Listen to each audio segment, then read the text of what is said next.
Yes guys, ನೋಡ್ಬೋದು ನಾನು ಇಲ್ಲಿ ಪೇಮೆಂಟ್ ಮಾಡ್ತಾ ಇದ್ದೀನಿ. ಸೊ ಪೇಮೆಂಟ್ 750 ರೂಪಾಯಿ ಅಂತ ತೋರಿಸಿದೆ. ಡೇಟ್ನ ಕೂಡ ನೋಡ್ಕೋಬೋದು ನೀವು. ಮಂಡೇ 22 ಮಂಡೇ ಇದೆ.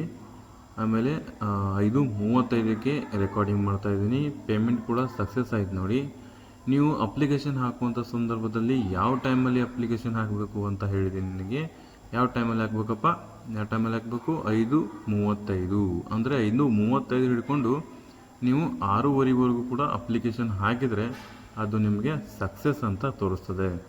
ನಾನು ಎಲ್ಲ ಅಪ್ಲಿಕೇಶನ್ ಹಾಕಿದ್ದೀನಿ, ಫೈನಲ್ ವಿಡಿಯೋನ ಮಾಡೋಕ್ಕಾಗಿಲ್ಲ. ಬಟ್ ಫೈನಲಾಗಿ ವಿಡಿಯೋ ಮಾಡಬೇಕಂತ ಅನ್ನಿಸ್ತು, ಹಾಗಾಗಿ ಕೊನೆಗೆ ವಿಡಿಯೋ ಮಾಡಿದ್ದೀನಿ. ನೋಡ್ಕೋಬೋದು ನೀವು ಇಲ್ಲಿ ಅಪ್ಲಿಕೇಶನ್ ಹಾಕಿದ್ದೀನಿ. ಪೇಮೆಂಟ್ ಕೂಡ ಸಕ್ಸಸ್ ಆಯಿತು. ಆ ಪೇಮೆಂಟ್ನ ಅಕ್ನಾಲೇಜ್ಮೆಂಟ್ ಕೂಡ ನಿಮಗೆ ತೋರಿಸ್ಬಿಡ್ತೀನಿ. ಆ ಎಲ್ಲವನ್ನು ಅಕ್ನಾಲೇಜ್ಮೆಂಟ್ ಮತ್ತು ಆ ಅಪ್ಲಿಕೇಶನ್ ಪ್ರಿಂಟನ್ನು ನೀವೆಲ್ಲವನ್ನು ತೊಗೊಂಡು ಹೋಗಿ ಸೈಬರ್ ಸೆಂಟ್ರಲ್ಲಿ ಪ್ರಿಂಟ್ಔಟ್ ತೆಗೆಸ್ಕೊಂಡು ನೀವೊಂದು ಫಿಸಿಕಲಿ ಇಟ್ಕೋಬೇಕಾಗ್ತದೆ.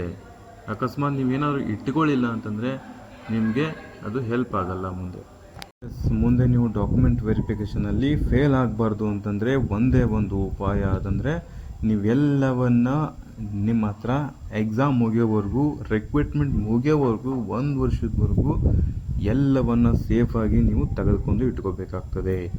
ನೋಡ್ಕೋಬೋದು, ಪೇಮೆಂಟ್ ಮಾಡಿದ್ದು ನಮಗೆ ಅಕ್ನಾಲೇಜ್ಮೆಂಟ್ ಕೂಡ ಸಿಕ್ಬಿಟ್ಟಿದೆ. ಹಾಗಾಗಿ ಇದನ್ನ ನಾನು ಪ್ರಿಂಟ್ಔಟ್ನ ತೆಗೆದುಕೊಳ್ತೀನಿ. ನೋಡ್ಬೋದು, ನೀವು ಇಲ್ಲಿ ಕರೆಕ್ಟಾಗಿ ನೋಡ್ಕೊಳ್ಳಿ, ಎಲ್ಲ ಸಿಕ್ಕಿದೆ.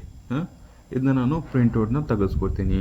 ನೀವು ಮೊಬೈಲಲ್ಲಿ ಒಂದು ಸತಿ ಪ್ರಿಂಟ್ನ ತಗೊಂಡು PDF ಮಾಡಿ ಸೇವ್ ಮಾಡ್ಕೊಳ್ಳಿ. ಅದಾದಮೇಲೆ ನೀವು ಹೋಗ್ಬಿಟ್ಟು ಸೈಬರ್ ಸೆಂಟ್ರಲ್ಲಿ ಕೊಡಿ, ಅವ್ರು ನಿಮಗೆ ತೆಗೆದುಕೊಡ್ತಾರೆ ಪ್ರಿಂಟ್ಔಟ್. ನೋಡ್ಬೋದು, ಟ್ರಾನ್ಸಾಕ್ಷನ್ ID ಕಾಣಬೇಕು, main important transaction ID. Okay, ಕಾಣ್ತಿದೆ. ಮತ್ತು ಟ್ರಾನ್ಸಾಕ್ಷನ್ ಡೇಟ್ ಕೂಡ ಕಾಣ್ತಿದೆ ನಿಮಗೆ.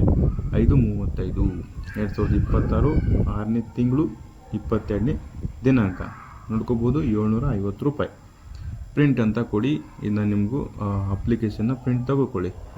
Okay, yes. ನೆಕ್ಸ್ಟ್ ನೋಡ್ಕೋಬೋದು, ನೀವೆಲ್ಲ ಪ್ರಿಂಟ್ ತೆಗೆದುಕೊಂಡ್ಮೇಲೆ ನಿಮಗೆ ಇಲ್ಲಿ ನೆಕ್ಸ್ಟ್ ಅಪ್ಲಿಕೇಶನ್ ID ಗೆ ಬಂದಾಗ ಯುವರ್ ಪೇಮೆಂಟ್ ಈಸ್ ಕಂಪ್ಲೀಟ್ ಅಂತ ತೋರಿಸ್ತದೆ. ನೆಕ್ಸ್ಟ್ ನಾವು ಹೋಮ್ ಪೇಜ್ಗೆ ಬರೋಣ. ಹೋಮ್ ಪೇಜ್ಗೆ ಬಂದ ತಕ್ಷಣ ನಿಮ್ಮದು ಇಲ್ಲಿ ಅಪ್ಲಿಕೇಶನ್ನ ID ಹಾಕಬೇಕಾಗ್ತದೆ. ಆ ಅಪ್ಲಿಕೇಶನ್ ID ನಿಮಗೆ ಸಿಕ್ಕಿಲ್ಲ ಅಂತಂದರೆ ಅದನ್ನ ಯಾವ ರೀತಿ ನೀವು ಅಪ್ಲಿಕೇಶನ್ ID ಫೈಂಡ್ ಮಾಡೋದು ಅಂತೇಳಿ ಅದನ್ನ ನಿಮಗೆ ವಿಡಿಯೋ ಕೊನೆಯಲ್ಲಿ ತಿಳಿಸ್ಕೊಡ್ತೀನಿ. ನಿಮಗೆ ಸರ್ವರ್ ಇಶ್ಯೂ ಏನಿದೆಯಲ್ಲ ಅದು ಕಂಪ್ಲೀಟಾಗಿ ಕ್ಯೂರ್ ಆಗಿದೆ ಅಂತಲೇ ಹೇಳ್ಬೋದು. ಓಕೆ, ಕಂಪ್ಲೀಟಾಗಿ ಕ್ಯೂರ್ ಆಗಿದೆ ಅಂತಲೇ ಹೇಳ್ಬೋದು. ಬಟ್ ನೀವು ಆದಷ್ಟು ಬೆಳಿಗ್ಗೆ ಹಾಕೋಕ್ಕೆ ಟ್ರೈ ಮಾಡಿ. ಬೆಳಗ್ಗೆ 4:00ರಿಂದನೂ ಸ್ಟಾರ್ಟ್ ಮಾಡಿ. ನಿಮಗೆ ಅಪ್ಲಿಕೇಶನ್ ಹಾಕೋಕ್ಕೆ ನಿಮಗೆ ಅವಕಾಶ ಕೊಡ್ತಾರೆ. Okay, yes. ನೋಡ್ಕೋಬೋದು, ಅಪ್ಲಿಕೇಶನ್ ಸಬ್ಮಿಟ್ ಆಗಿದೆ. ಆಮೇಲೆ ಫೋಟೋ ಸಿಗ್ನೇಚರ್ ಆಯಿತು, ಪ್ರೀ ಪೇಮೆಂಟ್ ಆಯಿತು. ಪ್ರೀ ಪೇಮೆಂಟ್ ಆದಮೇಲೆ ಪೇಮೆಂಟ್ ಚೆಕ್ ಕೂಡ ಆಯಿತು. ಅಪ್ಲಿಕೇಶನ್ ಪ್ರಿಂಟ್ನ ತಕ್ಕೋಬೇಕು. ಇವಾಗ ಅಪ್ಲಿಕೇಶನ್ ಪ್ರಿಂಟ್ ತಗೊಂಡ್ರೆ ಫೈನಲ್ ಇದು. ಈ ಫೈನಲ್ ಇದನ್ನ ತಗೊಂಡ್ಬಿಟ್ರೆ ನಿಮ್ಮದು ಅಪ್ಲಿಕೇಶನ್ ಕಂಪ್ಲೀಟ್ ಮುಗೀತು. ಓಕೆ, ಇದಾದ ನಂತರ ನಾವು ಅಪ್ಲಿಕೇಶನ್ ID ಹೇಗೆ ಫೈಂಡ್ ಮಾಡೋದು ಅಂತೇಳಿ ವಿಡಿಯೋ ಕೊನೆಯಲ್ಲಿ ಹೇಳ್ತೀನಿ ನಿಮಗೆ. ಓಕೆ, ಇಲ್ಲಿ ನೋಡಿ, ನಿಮ್ಮದು ಅಪ್ಲಿಕೇಶನ್ ID ಹಾಕೊಳ್ಳಿ, ಮತ್ತು ಹಾಕೊಂಡ್ಬಿಟ್ಟು ನಿಮ್ಮದು ಡೇಟ್ ಆಫ್ ಬರ್ತ್ನ ಹಾಕೊಳ್ಳಿ. ಡೇಟ್ ಆಫ್ ಬರ್ತ್ ಎಲ್ಲ ಹಾಕೊಂಡ್ಬಿಟ್ಟು ಮತ್ತು ನೀವು ಸಬ್ಮಿಟ್ ಅಂತ ಕೊಡಿ. ನಿಮ್ಮದು ಅಪ್ಲಿಕೇಶನ್ ಅದು ಪ್ರಿಂಟ್ನ ಏನಾಗ್ತದೆ, ಡೌನ್ಲೋಡ್ ಆಗಿರ್ತದೆ. ಡೌನ್ಲೋಡ್ ಆದಮೇಲೆ ಹೋಗ್ಬಿಟ್ಟು ಓಪನ್ ಮಾಡಿ. ನಿಮಗೆ ಯಾವ ಅಪ್ಲಿಕೇಶನ್ಗೆ ಪ್ರಿಂಟ್ ಡೌನ್ಲೋಡ್ ಆಗಿದೆ ಅದನ್ನ ನೀವು ಪ್ರಿಂಟ್ನ ತೆಗೆದುಕೋಬೇಕು. ಇಲ್ಲಿ ಕ್ರೋಮ್ ಬ್ರೌಸರಲ್ಲಿ ಪ್ರಿಂಟ್ ಅಂತ ಇದೆ. ಆ ಪ್ರಿಂಟ್ನ ನೀವು ತಕ್ಕೊಂಡು ನಿಮ್ಮದೊಂದು ಫೋಲ್ಡರ್ ಇರ್ತದೆ, ಆ ಫೋಲ್ಡರಲ್ಲಿ ಸೇವ್ ಮಾಡ್ಕೊಳ್ಳಿ.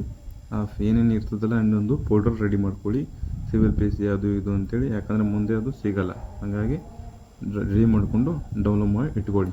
ಓಕೆ, ಅದನ್ನ ನೆಕ್ಸ್ಟ್ ಸೈಬರ್ ಸೆಂಟ್ರಿಗೆ ಹೋಗಿ ಪ್ರಿಂಟ್ನ ತೆಗೆಸ್ಕೊಂಬನ್ನಿ. ಈಗೆಲ್ಲ ಎಲ್ಲ ಕಂಪ್ಲೀಟ್ ಆಗಿದ್ದಾವೆ. ಈಗ ನೆಕ್ಸ್ಟ್ ನಿಮ್ಮದು ಅಪ್ಲಿಕೇಶನ್ ID ಹೇಗೆ ಫೈಂಡ್ ಮಾಡೋದು, ಇದೊಂದು ಮೊದಲು ಅಪ್ಡೇಟ್ ಇರಲಿಲ್ಲ, ಇವಾಗ ಅಪ್ಡೇಟ್ ಮಾಡಿದ್ದಾರೆ. ವೆಬ್ಸೈಟ್ನ ಒಂದು ಸತಿ ರಿಫ್ರೆಶ್ ಮಾಡಿ. ಅದು ನಿಮಗೆ ನಿಮ್ಮ ID ನಿಮ್ಗೆ ಮರ್ತೋಗಿದ್ರೆ ಅದು ನಿಮ್ಮ ಮೊಬೈಲ್ಗೆ ಮೆಸೇಜ್ ಬರ್ತದೆ. ಆ ಮೆಸೇಜ್ನು ಕೂಡ ನಾನು ತೋರಿಸ್ತೀನಿ ಹೆಂಗೆ ಬರ್ತದೆ ಅಂತೇಳಿ. ಓಕೆ, ಅದೊಂದು ಸತಿ ನೀವು ಆ ಥರ ಮಾಡಿಕೊಂಡು ಮೆಸೇಜ್ನ ಬರೆಸ್ಕೊಂಡು ಇಟ್ಕೊಳ್ಳಿ. ಅದರ ನಿಮ್ಗೆ ಸೇಫಾಗಿ ಇಟ್ಕೊಳ್ಳಿ. ಸ್ಕ್ರೀನ್ಶಾಟ್ ತೆಗೆದು ಇಟ್ಕೊಳ್ಳಿ. ಎಲ್ಲರೂ ಅಪ್ಲಿಕೇಶನ್ ID ಬರೆದು ಇಟ್ಕೊಳ್ಳಿ. ಓಕೆ, ಪದೇ ಮಿಸ್ ಮಾಡೋಕ್ಕೆ ಹೋಗ್ಬೇಡ್ರಿ. ಓಕೆ, ಅಪ್ಲಿಕೇಶನ್ ನಿಮಗೆ SMS ಬರ್ತದೆ, ಅದನ್ನು ತೋರಿಸ್ತೀನಿ ನಾನು. ನಿಮ್ಮ SSLC ಮಾರ್ಕ್ಸ್ ಕಾರ್ಡ್ನ ನಂಬರ್ ಹಾಕಬೇಕು. ಇಲ್ಲಿ ಹಾಕಿದ ತಕ್ಷಣ ಆಮೇಲೆ ಎಲ್ಲ ಹಾಕಬೇಕು, ಕ್ಯಾಪ್ಚಾ ಕೋಡು ಮತ್ತು ಡೇಟ್ ಆಫ್ ಬರ್ತ್ ಎಲ್ಲ ಹಾಕಿದ ತಕ್ಷಣ ನಿಮ್ಮದೊಂದು ಮೊಬೈಲ್ ನಂಬರ್ಗೆ ಮೆಸೇಜ್ ಬಂದಿರ್ತದೆ. ಓಕೆ, ತೋರಿಸಿದೆ ನೋಡಿ, ಇಲ್ಲಿ ಮೊಬೈಲ್ ನಂಬರ್ಗೆ ಮೇಲೆ ಮೆಸೇಜ್ ಬಂದಿರ್ತದೆ. ಆ ಮೆಸೇಜನ್ನು ಕೂಡ ನಿಮಗೆ ತೋರಿಸ್ತೀನಿ, ನೋಡ್ಕೊಳ್ಳಿ. ಓಕೆ, ಬಂದಿದೆ ನೋಡಿ. ಓಕೆ, ನೋಡ್ಕೊಳ್ಳಿ, ಈ ಮೆಸೇಜ್ ಈ ಥರ ಬರ್ತದೆ. ನಿಮ್ಗೆ ಯಾರಿಗೆ ಅಪ್ಲಿಕೇಶನ್ ಫೈಂಡ್ ಮಾಡೋಕ್ಕಾಗಿಲ್ಲ, ಈ ರೀತಿ ಟ್ರಿಕ್ಕನ್ನು ಬಳಸಿ ಸೊ ಆರಾಮಾಗಿ ನಿಮಗೆ ಹೆಲ್ಪ್ ಆಗ್ತದೆ. ಮೊದಲು ಈ ಆಪ್ಷನ್ ಇರಲಿಲ್ಲ, ಹಂಗಾಗಿ ಇವಾಗ ಕೊಟ್ಟಿದ್ದಾರೆ, ಹೆಲ್ಪ್ ಮಾಡ್ಕೊಳ್ಳಿ. ಓಕೆ, ಇದೇ ರೀತಿ ಅಪ್ಡೇಟ್ ಮಾಡ್ತಾ ಇರ್ತೀನಿ. ಚಾನಲ್ಗೆ ಹೊಸಬರಾಗಿದ್ದರೆ ಸಬ್ಸ್ಕ್ರೈಬ್ ಮಾಡಿ ಇಟ್ಕೊಂಡಿರಿ. ಮತ್ತು ವಿಡಿಯೋ ಹೆಲ್ಪ್ ಆಗಿದ್ರೆ ಒಂದು ಲೈಕ್ ಕೊಟ್ಟು ಹೋಗಿ. Okay, thank you, bye.